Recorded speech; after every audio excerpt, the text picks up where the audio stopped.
Hello, everyone.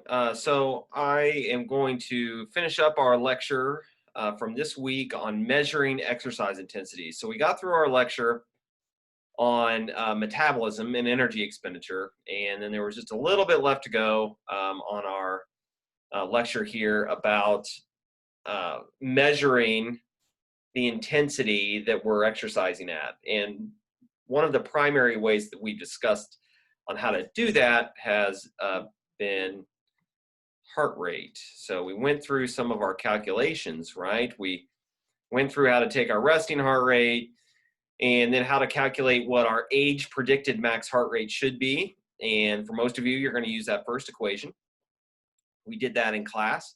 Then we talked about using just straight up heart rate zones off of your age predicted max heart rate, right? So you have your age predicted max heart rate that you got from the formula on the previous slide, and then you just multiply it by whatever percentage you want to exercise at that day, depending on your goal. And that will give you a specific area of training for that day. Now, if we want to get a little bit more specific, we're going to use a target heart rate method. And the first thing that we have to do when we use the target heart rate method is to understand how to calculate something called heart rate reserve. And heart rate reserve is that window of opportunity that you have, that space that you have between heart rate rest and heart rate max. So it's just you use that age predicted max heart rate that you calculated, subtract your resting, and that gives you your heart rate reserve. And the bigger the window, the more opportunity you're going to have to perform well. Oops. And then the last thing that we talked about in class, try not to sneeze, sorry. The last thing that we talked about in class is using a target heart rate formula. It's more accurate than just multiplying your age predicted max heart rate by a percentage. So we use that heart rate reserve that we calculated, multiply it by whatever percentage you want to exercise at. Usually it's a range, so maybe 55 to 65% that day. So if you're so that would be a fairly easy workout if we're looking at the heart rate zone. Then you add the rest back in at the end of the formula there. So that's something that you could probably practice. You will practice that on your homework. The next thing that we'll talk about that's heart rate related that we can use heart rate for to see how fit someone is heart rate recovery. So the more fit you are, the quicker your heart rate will want to return back to rest after you're done exercising. And if you remember the term homeostasis, that's a balance, right? And you put your body under a certain amount of stress with exercise, and your body wants to come back to that natural homeostasis balance, right? And heart rate recovery is a part of that. So, how do we measure your heart rate recovery? A couple different ways. We can measure it right after you're done exercising, or you can measure it in a different way. You can measure it maybe when you wake up every single morning. So, if your heart rate is a lot higher for a few mornings in a row, then you know you're probably not recovering overnight very well. Maybe you're not sleeping well, or your nutrition is a little off. We can also use, like I said, heart rate immediately post exercise to see how your heart recovers right when you're done exercising. And for someone who's healthy, their heart rate should be down at least 12 beats after minute 1 or 22 beats after minute 2. Okay. If you perform the same exercise intensity over a period of weeks, what would happen to your heart rate recovery? So let's say for 5 weeks, I make you do 4 workouts a week at 60 to 80% target heart rate. And you do that for about 5 weeks. What should happen to your heart rate recovery? Well, the assumption is that you're becoming more fit, your heart is getting stronger, and therefore it should actually recover faster. If the heart rate doesn't recover as fast, so right here would be someone whose heart rate is not recovering very fast. This person's heart rate is recovering faster. And if the line were steeper, they would recover even faster. So over a period of weeks, when we start exercise training, we should assume that if we're getting in better shape, our heart rate is going to recover faster. Okay, so we're going to step away from heart rate for a moment. And we're going to talk about another method of measuring exercise intensity. So we talked a lot about heart rate. And heart rate is nice because it's really easy. And there's really no arguing with it. Whatever it says on the heart rate monitor is true, right? But there's another method that we use quite frequently in exercise science called rating of perceived exertion, or RPE, rating of perceived exertion. So what RPE is it's a scale from 6 to 20. And it doesn't depend on any type of equipment except for a piece of paper. And it allows an exerciser to give the coach or the person testing them feedback on how they're feeling. So why is this valuable? If someone's exercising at a fairly intense level, we want to make sure that they cognitively, like in their head, they believe that they're also exercising at a high intensity. So if your heart rate, if I'm looking at my heart rate, right, and it says, wow, that's a really high heart rate, do I feel like I'm exercising at a high heart rate? So how someone feels and the feedback that they give you subjectively is different than a measure that you might take objectively. So heart rate and blood pressure, those are objective measures. They don't lie. If you take somebody's height or weight on a scale, that's an objective measure. That those numbers are real. Subjective is when someone tells you something that they feel. That's very specific to them, and it doesn't necessarily apply to somebody else. So that's where RPE comes in. We can use RPE as a feedback mechanism from someone who's exercising that's separate from heart rate, blood pressure, breathing rate, things like that we can measure objectively. So the way it works is someone's exercising and you're looking at their heart rate and you say, how are you feeling on a scale of 6 to 20? You would have explained the scale to them, right? 6 through 11 being very, very light exercise, out for a walk or maybe an extraordinarily easy jog. 12 through 16 is starting to get a little bit harder. This is where a lot of people should be exercising, about moderate intensity exercise, or that 60 to 75% range, the target heart rate. If you're starting to get into like the 80, 90, 95% range of target heart rate, you're starting to get into some really intense exercise. Somebody should probably give you a 17 to 20. So in our exercise science lab, we have these charts too that you can hold. They're really convenient. And what you do is when somebody's exercising, you say, so how are you feeling? And the biggest thing is you don't point to any of the numbers. You let them decide where they're at. If psychology tells us that if you point to a number, they're going to want to say it. Right? So this specific scale, there's lots of different RPE scales, but this specific one is called the Borg RPE scale. And why would we even care about this type of measure? Well, it can signify underlying issues. If someone's heart rate is like 80 or 90% target heart rate and somebody says they feel like they're not working at all, that could be a bad thing, right? Or quite the opposite. If somebody is, if their heart rate is really low, but they feel like something really hard is going on, that's something that we need to know. So that's why RPE is valuable. Okay, so we talked a lot about heart rate and cardiovascular types of exercise. What about weightlifting? How do we measure how intensely someone is exercising in the weight room? There are a lot of different ways. One rep max is one that's been used for years. It's not always appropriate. As a matter of fact, it's really becoming a little less appropriate depending on the type of person that you're training. It's really kind of difficult to do because you need to have someone that's very, very familiar with weightlifting and have done the exercises for a long time to get a good test.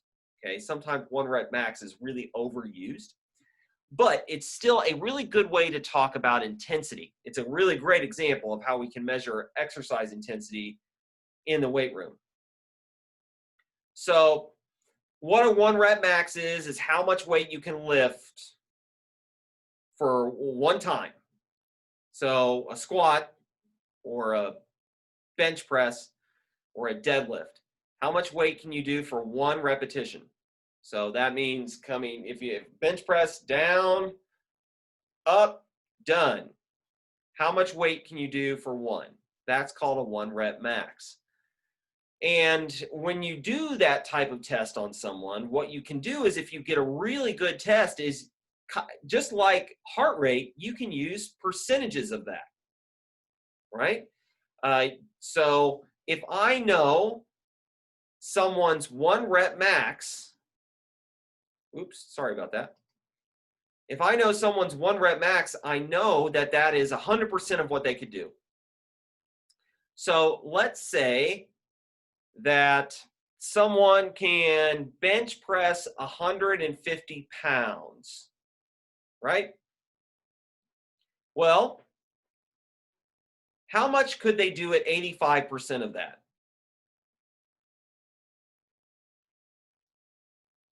Somewhere around 127 to 130 pounds. So they should be able to get, so at 85%, we're going to assume that they should be able to get about 6 repetitions at 127, 128 pounds if their one rep max is 150. So this chart has been around for a very long time. It's really helpful to understand how to use percentages of one rep max to write training programs. So you're never going to have an athlete come in and do one rep max every single day. All right. You would have them do it once, maybe every 6, 8, 9 months, maybe every couple months, depending on what your goal is. But then you write training programs. So let's say someone can squat 200 pounds. So when you start writing training programs, well, maybe I want them to train at about 75%. So that's about 10 repetitions, right? And the nice thing about this is if we start thinking about our energy systems, it really matches up well with our energy systems. If someone's doing 70% of their one rep max or 12 repetitions, 15 reps, 20 reps, they're starting to become more aerobic. It's easier. The higher the percentage goes, the more anaerobic we have to produce energy. So that glycolysis that produces lactic acid. And then if we're really high intensities, we're talking about that phosphagen system that's very, very fast. We also need to think about that size principle that we talked about. Remember when we talked about motor unit recruitment? So motor unit is the nerve from the nervous system and the muscle tissue that it's turning on. As we go up in percentages, just like the size principle tells us, we are going to have to use more motor units. We're going to have to recruit more. That's just what the size principle tells us, right? So the cool thing about using a percentage of one rep max is it syncs up with a couple of the concepts that we've talked about very nicely. Now, with weightlifting, like I said, one rep max is not usually, it is not all the time it's the best thing to do. It can actually be very difficult. So another method of quantifying intensity of exercise in the weight room is using percentage of body weight. So what percent of your body weight are you lifting? okay? Or how many times your body weight are you lifting? So the best way to do it, you have a dumbbell, you have a barbell, whatever amount of weight you have, you take the weight that you've lifted and divide it by your body weight. So if we're using some of the classic exercises in the weight room, which are not the only exercises, but they're just easier to understand. If someone weighs, let's do this.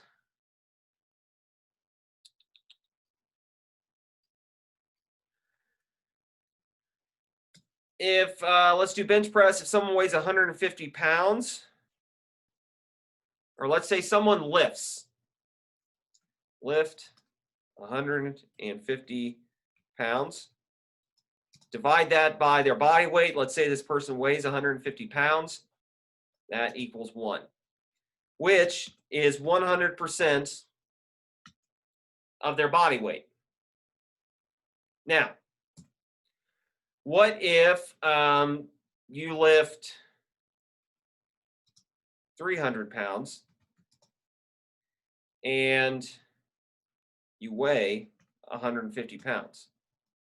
That equals, or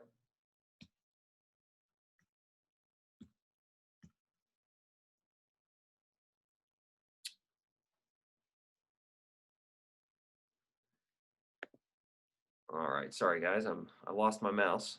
Give me a second.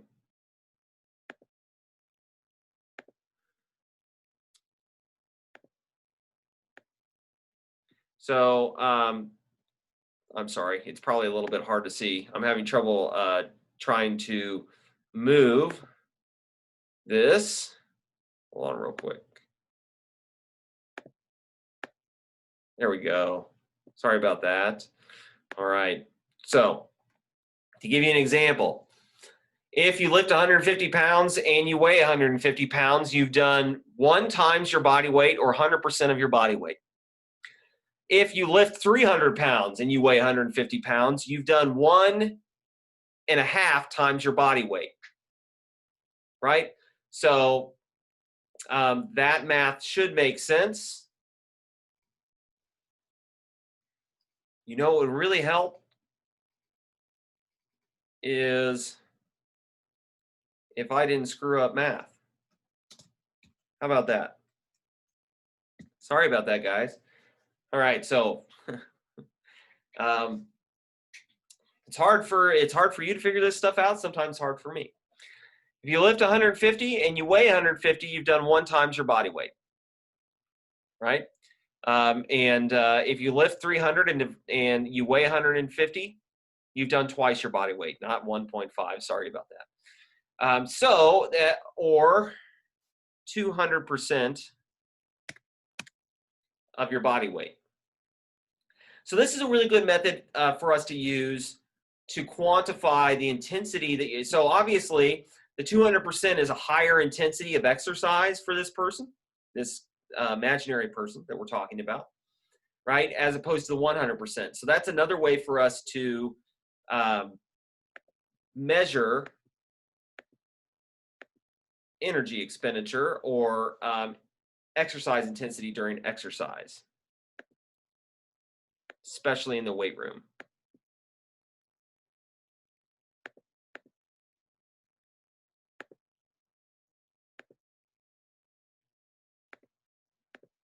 There we go. All right. And then we have an example down there. A man and a woman both performed 1 rep max on a back squat. The man weighs 200 pounds and squatted 385. The woman weighs 145 and squatted 365. Who is stronger? So that question is a really good question. It's going to come up on homework. It will also come up on your test, right? Who is stronger? Well, this is where we can use this method of quantifying exercise intensity to compare different individuals of different weights. So I want you to do the math on that and figure out who's stronger. Who's at a higher percentage of their body weight? That's the strongest person. So what other methods of there are measuring exercise intensity? Lots of different things that we can use, lots of different technology that's out there, steps, distance, time. There's lots of different ways we can measure exercise intensity.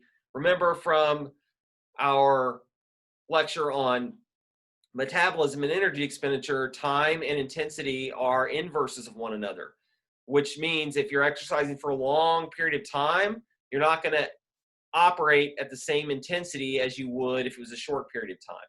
So a short period of time, we can operate at very high intensities. Long period of time, we're going to operate at lower intensities. And that's actually going to dictate what energy system we use, aerobic or anaerobic. So hopefully that stuff makes sense. Please reach out to me if you have any questions, and I will see you when I see you.